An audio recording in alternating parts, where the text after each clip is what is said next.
ಬಹುಶಃ ಜನಕ್ಕೆ ಅಪರಿಚಿತರಾಗಿರ್ಬೋದು. ಅಪ್ಪ ಮಗ ಒಟ್ಟಿಗೆ ಕಾಣಿಸಿರಲಿಲ್ಲ.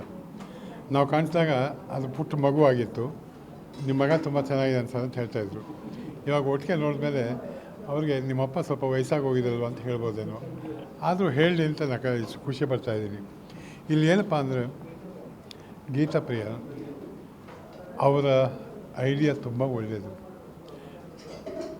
ಒಂದು ಸಮಾಜದಲ್ಲಿ ಯಾವುದೋ ಒಂದು ಪ್ರಾಬ್ಲಮ್ ಕಾಣಿಸಿದಾಗ ಅದ್ರ ಬಗ್ಗೆ ಒಂದಷ್ಟು ಯೋಚನೆ ಮಾಡಿ ಅಲ್ಲಿಂದ ಅದನ್ನೊಂದು ಸಿನಿಮಾ ಮಾಡಿ ತೋರಿಸ್ಬೇಕು ಜನಕ್ಕೆ.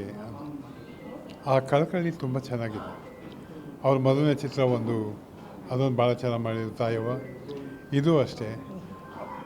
ಬಹುಶಃ ಗೀತಾ ಅವ್ರಿಗೆ ಸಮಾಜದ ಪ್ರಾಬ್ಲಮ್ ಅಂತ ಅನಿಸುತ್ತೆ. ಅದರಲ್ಲೂ ಹೆಣ್ಣುಮಕ್ಳಿಗೆ ಪ್ರಾಬ್ಲಮ್ಮು ಅದು ಸ್ವಲ್ಪ ಅವ್ರಿಗೆ ತುಂಬ ಚೆನ್ನಾಗಿ ತಲೆಗೆ ಓಡುತ್ತೆ ಅಂತ ಕಾಣುತ್ತೆ.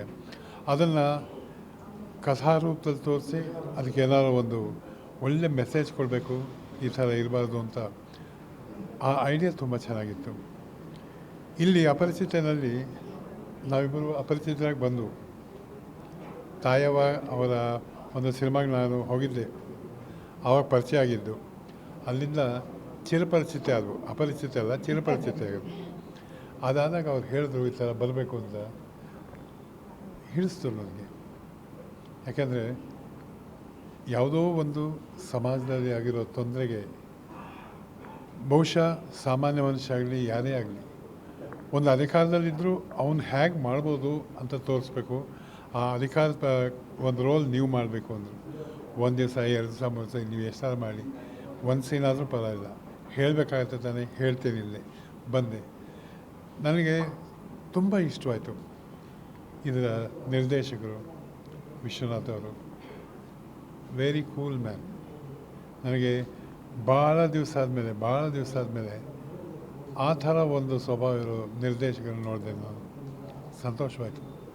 ಯಾಕೆಂದರೆ ನಾವು ನೋಡಿದ ನಿರ್ದೇಶಕರೆಲ್ಲ ಅವರು ಹೇಗಿರ್ತಾಯಿದ್ರು, ಏನಿರ್ತಾಯಿದ್ರು ಚೆನ್ನಾಗಿ ಗೊತ್ತು. ಬಹುಶಃ ಅದರ ಒಂದು ತುಣುಕು ಅವರಲ್ಲೂ ನೋಡಿದೆ. ಚೆನ್ನಾಗಿ ಮಾಡ್ತಾರೆ. ಇದೆಲ್ಲದ ಜೊತೆ ಒಂದು ಸಂಸಾರ ನಾವು ಶೂಟಿಂಗ್ ಮಾಡ್ತಿದ್ವ ಏನು ಅಂತ ಅನಿಸಲಿಲ್ಲ. ಒಂದು ಸಂಸಾರ ಕೂತ್ಕೊಂಡು ಏನೋ ಮಾತಾಡ್ತಾ ಇದ್ದಂಗೆ ಅದೇ ಅಟ್ಮಾಸ್ಫಿಯರ್ ಇತ್ತು ಸಿನಿಮಾ ಶೂಟಿಂಗ್ ಪ್ರಕಾರ. ತುಂಬ ಚೆನ್ನಾಗಿತ್ತು.